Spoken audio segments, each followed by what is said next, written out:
Hello everyone, आप सभी का स्वागत है विजडम के इस ऑनलाइन प्लेटफॉर्म के ऊपर। मैं नितिन शर्मा आप सभी का स्वागत करता हूं इवनिंग डोज ऑफ नर्सिंग के अंदर। जैसा कि आप सभी लोगों की डिमांड थी कि sir respiratory acidosis, respiratory alkalosis, metabolic acidosis और मेटाबॉलिक एल्केलोसिस कि सर इनके बारे में हमें बता दीजिए ताकि क्लियर हम कर सके। ठीक है, इससे पहले वाले टॉपिक के अंदर हमने एसिड और बेस जो है वो पढ़ लिया है। क्या एसिड होता है, एसिड के अंदर कौन सा आयन होता है, बेस क्या होता है, बेस के अंदर कौन सा आयन होता है, ये सभी चीजें हमने बात कर ली थी। आज हम पढ़ेंगे कि सर रेस्पिरेटरी एसिडोसिस क्या होता है, सर किस किस कंडीशन के अंदर हमें देखने को मिलता है, हम क्या जो है वो ट्रीटमेंट कर सकते हैं, इन सभी के बारे में हम बात करने वाले हैं। तो करते हैं स्टार्ट। सबसे पहले मैं आपको कुछ इंपॉर्टेंट जो है वो की पॉइंट्स बता देता हूं कि सर एसिडोसिस की कंडीशन कब होती है और एल्केलोसिस की कंडीशन कब हमें देखने को मिलती है। यदि आपको पूछा जाए कि यदि आपके हाइड्रोजन आयन ज्यादा है, यदि H+ आयन, ठीक है, यदि आपके हाइड्रोजन आयन यदि ज्यादा हो चुके हैं, ठीक है, क्या है, ज्यादा हो, ज्यादा हो, ज्यादा हो, तो क्या चीज कंडीशन देखने को मिलती है। और यदि हाइड्रोजन आयन कम हो तो क्या चीज देखने को मिलती है, फटाफट से आप कमेंट भी कर सकते हैं। देखो की पॉइंट्स है, ध्यान रखना कि यदि आपकी बॉडी के अंदर हाइड्रोजन आयन यदि ज्यादा हो जाता है तो आप उस कंडीशन के अंदर क्या बोलने वाले हैं कि सर वहां पर एसिडोसिस की कंडीशन देखने को मिलती है। Is that clear? क्या देखने को मिलती है, तो सर एसिडोसिस की कंडीशन देखने को मिलती है तो मैं बोल सकता हूं कि पीएच जो होती है वो क्या हो जाती है, कम हो जाती है। अरे पीएच तो कम ही होगी एसिडोसिस के अंदर, ठीक है, लेकिन यही हाइड्रोजन आयन यदि कम हो जाते हैं तो वहां पर कौन सी चीज देखने को मिलती है, एल्केलोसिस की कंडीशन हमें देखने को मिलती है। और वहां पर पीएच जो होती है वो क्या हो जाती है दोस्तों, बढ़ जाती है। तो ये दो की पॉइंट आपको याद रखने हैं कि एसिडोसिस और एल्केलोसिस के अंदर बीच में आपको पूछा जाए। तो करते हैं आज का टॉपिक स्टार्ट।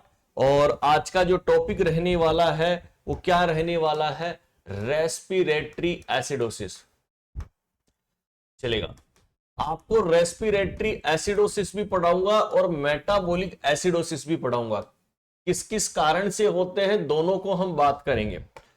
तो सर अब एसिडोसिस की कंडीशन यदि हमें देखने को मिली है तो इसका मतलब सर यहां पर भी हाइड्रोजन आयन है जिसकी वजह से एसिडोसिस की कंडीशन हो रही है, ठीक है।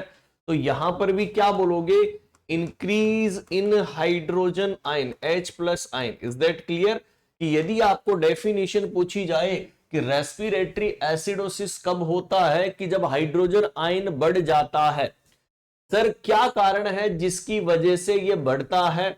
और 5 स्टार MCQ है आपके एग्जाम के अंदर कि ये किसकी वजह से आपकी बॉडी के अंदर बढ़ता है, ये बढ़ता है एल्वोलार हाइपोवेंटिलेशन। जब आपको सांस सही तरीके से नहीं आता है, एल्वोलार हाइपोवेंटिलेशन की कंडीशन हो जाती है कि सफोगेशन की जो है कंडीशन हो गई, आपको प्रॉपर मात्रा के अंदर रेस्पिरेशन देखने को नहीं मिल रहा है, तो उस कंडीशन के अंदर आपको रेस्पिरेटरी एसिडोसिस होगा। इसमें एल्वोलार हाइपोवेंटिलेशन की कंडीशन के अंदर रेस्पिरेटरी एसिडोसिस आपको देखने को मिलता है। चलेगा कि सर ये हमने बात कर ली। फिर आता है इस बीमारी के क्या क्या ऐसे कारण हैं जिसकी वजह से हमें ये रेस्पिरेटरी एसिडोसिस की कंडीशन देखने को मिलेगी। ऐसी कौन सी डिजीज है, तो आपको जो है एक ट्रिक याद रखनी है। क्या याद रखनी है, एक ट्रिक या न्यूमोनिक याद रखना है, RBC। क्या याद रखोगे, RBC कि सर रेड ब्लड सेल है क्या। अरे बोलो रेड ब्लड सेल है क्या, नहीं सर, रेड ब्लड सेल नहीं है दोस्तों। इसे ट्रिक से हम याद रखेंगे RBC। आर बोले तो रेस्पिरेटरी डिसऑर्डर यदि आपके अंदर हो जाए, क्या हो जाए, अरे कौन सी बीमारी हो जाए कि कोई रेस्पिरेटरी डिसऑर्डर। अरे रेस्पिरेटरी डिसऑर्डर बोले तो सांस सही तरीके से नहीं आना, कि मान लो कोई COPD का पेशेंट है, क्रॉनिक ऑब्स्ट्रक्टिव पल्मोनरी डिजीज का कोई पेशेंट है, वो भी डिसऑर्डर है, उसके अंदर भी सही तरीके से सांस नहीं आएगा।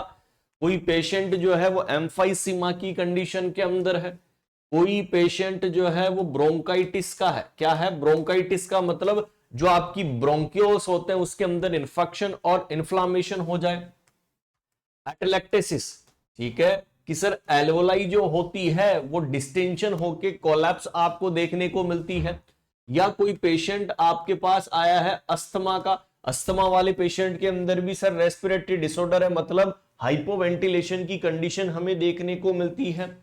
या पल्मोनरी ओडिमा हो जाए, कौन सी मां हो जाए कि पल्मोनरी ओडिमा की कंडीशन हो जाए उसके अंदर, या पल्मोनरी एम्बोलिज्म हो जाए। क्या हो जाए? पल्मोनरी एम्बोलिज्म हो जाए, पल्मोनरी एम्बोलिज्म हो जाए, या कोई न्यूमोनिया की कंडीशन हो जाए।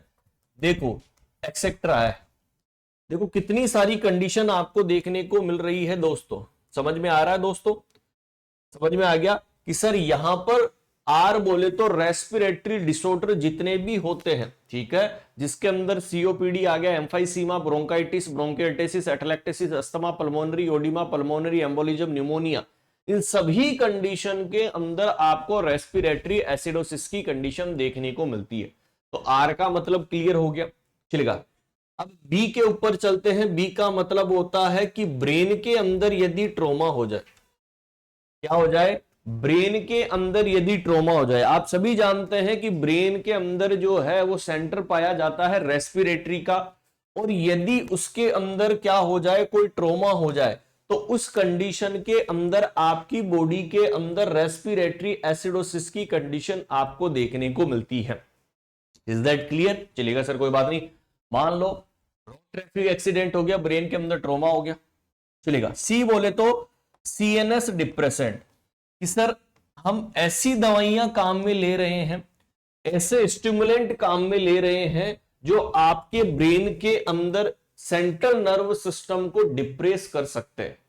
और यदि सेंट्रल नर्व सिस्टम डिप्रेस हो जाता है तो वहां पर प्रॉपर तरीके से वेंटिलेशन नहीं होगा। एग्जाम्पल के तौर पर आप जो है वो नारकोटिक्स ड्रग देते हैं, या आप सुलाने वाली दवाइयां देते हैं जिन्हें सिडेटिव्स आप बोलते हैं, या कोई ऑपरेशन आप कर रहे हैं जैसे एनेस्थीसिया आप किसी को देते हैं, तो ये सभी क्या होती है, सेंट्रल नर्व सिस्टम को डिप्रेस कर देती है। और सेंट्रल नर्व सिस्टम डिप्रेस हुआ तो इसका मतलब आपका माथा भी क्या हो जाएगा सर, डिप्रेस होगा, सेंटस भी डिप्रेस हो जाते हैं, तो वहां पर हाइपोवेंटिलेशन की कंडीशन आपको देखने को मिलती है।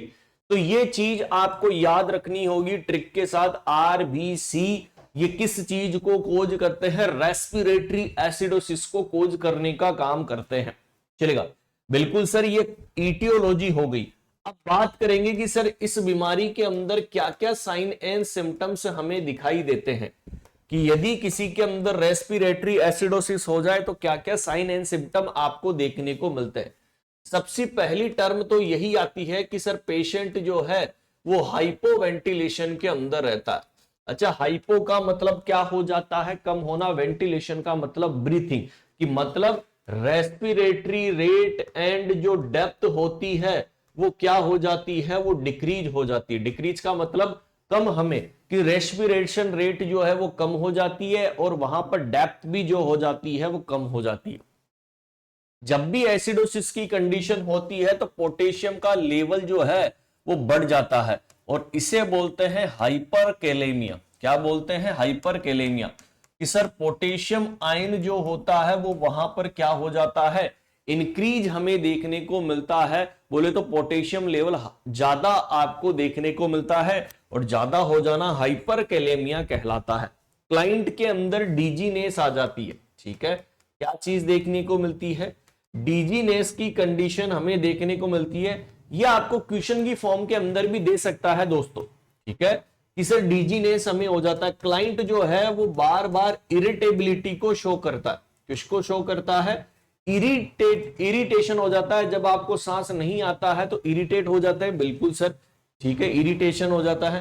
क्लाइंट को कंफ्यूजन की स्थिति पैदा हो जाती है, क्योंकि ब्रेन के अंदर प्रॉपर मात्रा के अंदर ऑक्सीजन नहीं पहुंच पाती है, तो सर वहां पर कंफ्यूजन देखने को मिलता है। सर क्लाइंट जो होता है वो डिसओरिएंटेशन के अंदर चला जाता है, टाइम पर्सन प्लेस का पता उसको नहीं चलता है। यदि आपने नहीं संभाला तो उसको सीजर आ जाएगा, और सीजर नहीं आया तो अंत में कोमा के अंदर भी जा सकता है। कहां पर जा सकता है? कोमा के अंदर भी जो है वो क्या हो सकता है दोस्तों? जा सकता है। ठीक है सर, हाइपरकैलेमिया है, इसका मतलब हार्ट की जो रिदम है वो भी चेंज होगी। कार्डियक डिसअरिथमिया, क्या देखने को मिलेगा? कार्डियक डिसअरिथमिया की कंडीशन भी हमें वहां पर देखने को मिलती है। स्किन जो होती है वो वार्म हो जाती है, फ्लश देखने को मिलती है स्किन। ठीक है, warm and flush of the skin हमें देखने को मिल सकती है। सर बीपी जो होता है वो यहां पर क्या हो जाएगा? कम हो जाएगा, क्योंकि वेंटिलेशन ही कम है, बोले तो हाइपोटेंशन की स्थिति जो है वो पैदा हो जाती है। ये सभी साइन एंड सिम्टम आपको रेस्पिरेटरी एसिडोसिस की कंडीशन के अंदर देखने को मिलते हैं। बोलो सभी को समझ में आ गया? वेरी वेरी गुड इवनिंग मेरे दथुरो, क्लास को लाइक कर दो। अरे तुम्हारे लिए ही मैं ये सब चीजें कर रहा हूं, तुम लोग क्लास को लाइक नहीं करते हो, शेयर नहीं करते हो, गलत बात। ठीक है, तो ये सभी कंडीशन आपको क्या देखने को मिलती है? रेस्पिरेटरी एसिडोसिस की कंडीशन के अंदर। सर सही है, अब इसका मैनेजमेंट भी तो होगा सर। अरे मैनेजमेंट भी तो कर सकते हो आप, यस या नो? बिल्कुल सर, मैनेजमेंट कर सकते हैं, क्योंकि यहां पर प्रॉपर मात्रा के अंदर अंडरलाइन पॉजिटिव मैनेजमेंट होगा। ठीक है, क्या होगा? पॉजिटिव मैनेजमेंट होगा। पॉजिटिव का मतलब जो आपको कोज नजर आ रहा है उसका मैनेजमेंट कर दो, बोले तो अंडरलाइन कोज जो आपको नजर आ रहे हैं वो कर दो। ठीक है सर, फिर सपोर्टिव मैनेजमेंट में हम क्या करें ताकि क्लाइंट जो है वो परेशान ना हो? अरे बोलो, सपोर्टिव मैनेजमेंट में आप क्या कर सकते हो? फटाफट से कमेंट करते रहिए। सपोर्टिव मैनेजमेंट में आप क्या करोगे? अरे पेशेंट को पोजीशन दे दो, और कौन सी पोजीशन हम देंगे? सेमी फाउलर पोजीशन हम देंगे। क्लाइंट को कौन सी पोजीशन हम देने वाले हैं? सेमी फाउलर पोजीशन हम उस क्लाइंट को देंगे। सर एयरवे की सक्शनिंग करेंगे, कि जो एयरवे है वहां पर यदि कोई म्यूकस यदि जमा हुआ है तो वहां पर सक्शनिंग करेंगे। ऑक्सीजन थेरेपी हम देने वाले हैं, क्योंकि क्लाइंट हाइपोवेंटिलेशन के अंदर है तो ऑक्सीजन थेरेपी हम देंगे। पानी की मात्रा हमें ज्यादा बढ़ा देनी है, क्लाइंट ऑलरेडी हाइपोटेंशन के अंदर है। Sir increase the hydration, hydration बोले तो पानी की मात्रा हम क्या कर देंगे? बढ़ा देंगे। और मान लो कि यदि आपको रेस्पिरेटरी डिस्ट्रेस की कंडीशन यदि देखने को मिल रही है तो आप एंडोट्रेकियल इंटूबेशन करेंगे। अरे उसको इंटूबेट कर देंगे और वेंटिलेटर के ऊपर ले लेंगे। ईटी इंटूबेशन हम करेंगे और मैकेनिकल वेंटिलेटर के ऊपर हम उस क्लाइंट को ले जाएंगे। ठीक है, तो रेस्पिरेटरी एसिडोसिस की कंडीशन के अंदर आप पॉजिटिव मैनेजमेंट करेंगे, और पॉजिटिव मैनेजमेंट जो होगा वो ट्रीट करेंगे अंडरलाइन कोज की, जो जो आपको कोज नजर आ रहे हैं आप उसको ठीक करेंगे, और सपोर्टिव मैनेजमेंट के अंदर आप ये चीज करने वाले हैं। Is that clear? तो एक छोटा सा टॉपिक था रेस्पिरेटरी एसिडोसिस, क्या क्या साइन एंड सिम्टम आते हैं, मैंने सभी चीजें आपको एक्सप्लेन कर दी है। सर क्या क्या ऐसे कोज है जिसके अंदर आपको देखने को मिलते हैं? सर एल्वुलर हाइपोवेंटिलेशन की वजह से आपको देखने को मिलता है। कब एसिडोसिस होता है, कब एल्केलोसिस होता है, ये भी मैंने आपको बता दिया है। ठीक है, और ये एक छोटा सा टॉपिक था जो आपको हमने पढ़ाया। क्या पढ़ाया? Respiratory acidosis. नेक्स्ट क्लास के अंदर हम पढ़ेंगे रेस्पिरेटरी एल्केलोसिस। उससे पहले आपको कमेंट करना होगा कि कैसा लगा आपको ये वीडियो। यदि आपको ये वीडियो अच्छा लगा है तो आपका वैल्यूएबल कमेंट यहां पर आना चाहिए। साथ के साथ यहां पर नेक्स्ट टॉपिक भी आप बता सकते हैं कि आपको क्या पढ़ना होगा। तो चलते हैं नेक्स्ट सेशन के अंदर, दोबारा मिलेंगे। Take care and bye bye.